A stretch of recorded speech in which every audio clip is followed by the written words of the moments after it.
Hey yo, c'est Roxane. Dans cette vidéo, je vais vous présenter ma première commission glace. Je suis super contente parce que c'est la première fois qu'on m'en demande une. Et je vous avais dit que ça pouvait arriver, que je filme. Et là, comme c'est la première, je me suis dit, bah c'est super, c'est l'occasion. En plus, j'avais une bonne idée. Donc, c'est parti. Donc aujourd'hui, on dessine Amy, qui est le personnage qui m'a été demandé. Sa particularité est qu'elle est en fait à la base une tablette graphique. Elle a donc la capacité de dessiner ses propres décors et c'est ça que vous allez voir en fait petit à petit dans l'illustration que je suis en train de réaliser. C'est quelque chose qu'elle aime faire. J'ai trouvé l'idée super originale et ça m'a beaucoup plu, donc j'ai été assez inspirée et j'ai eu très vite une image en tête. Quand vous me contactez pour les commissions, je vous demande une référence. Et là, le personnage existait déjà. Il arrive que vous me donniez des idées ou des références couleurs et du coup, je vous propose des choses. Mais là, ça a été assez simple de me diriger, d'avoir une idée en tête puisque le personnage était déjà là, j'avais déjà la référence sous les yeux et j'ai pu imaginer une composition à partir de ce que je voyais. Le défi a été de transposer des couleurs que je n'ai pas l'habitude d'utiliser ou en tout cas que je n'ai pas l'habitude de mettre ensemble dans mes illustrations sur l'illustration que j'allais réaliser pour ensuite y ajouter mes propres harmonies, ma propre patte. Et je pense que quand vous passez une commission, c'est ça qui vous plaît finalement, c'est d'avoir la patte de l'artiste qui a réalisé l'illustration sur votre demande. Comme j'ai trouvé l'idée plutôt bonne, j'ai eu très envie de mettre en scène la capacité du personnage à réaliser ses propres décors et je voulais que ça fasse partie de l'illustration et qu'on puisse le voir au premier coup d'œil. Donc cette commission n'est pas centrée uniquement sur le personnage mais aussi sur sa capacité à créer ses propres décors. D'ailleurs j'aimerais bien pouvoir faire pareil. Pendant le process, j'ai eu un petit souci de luminosité parce que pendant qu'on peint, on a tendance à perdre en luminosité et en saturation et c'est quelque chose que j'avais entrevu dans des illustrations précédentes mais là comme j'ai fait un painting plus détaillé, c'était vraiment flagrant et finalement c'est plutôt bien parce que ça m'a permis de trouver une solution pour pouvoir modifier ma luminosité et tout ça, mes réglages en fait de manière générale sans pour autant perdre mes calques.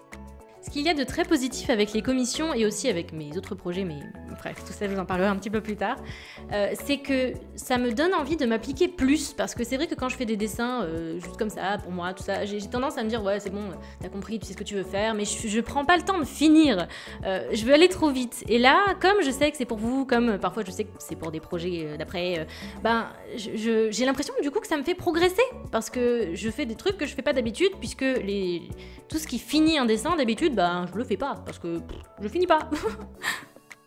Ce qu'il y a de bien ici, c'est que ça m'a fait travailler mes backgrounds parce que j'ai dû faire un décor en version sketch puisque c'est ce qu'a dessiné Amy et c'était plutôt intéressant. J'ai fait ma ligne d'horizon, mon point de fuite et en plus c'était courbé donc c'était un petit défi et je suis contente d'avoir pris le temps de le faire parce que je me rends compte que je suis parfaitement capable de faire des backgrounds. C'est juste, comme je disais précédemment, que je ne prends jamais le temps d'en faire.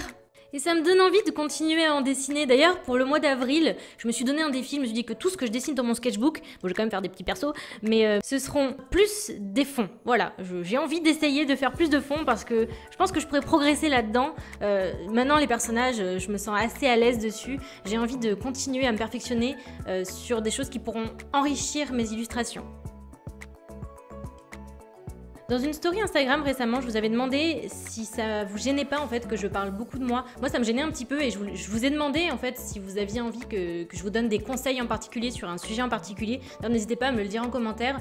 Mais j'ai eu des réponses comme quoi finalement c'était pas si gênant que ça puisque dans ce que je dis, je vous donne indirectement des conseils sur ma progression quand je vous raconte ce que je découvre, etc. Donc je pense que je vais continuer comme ça.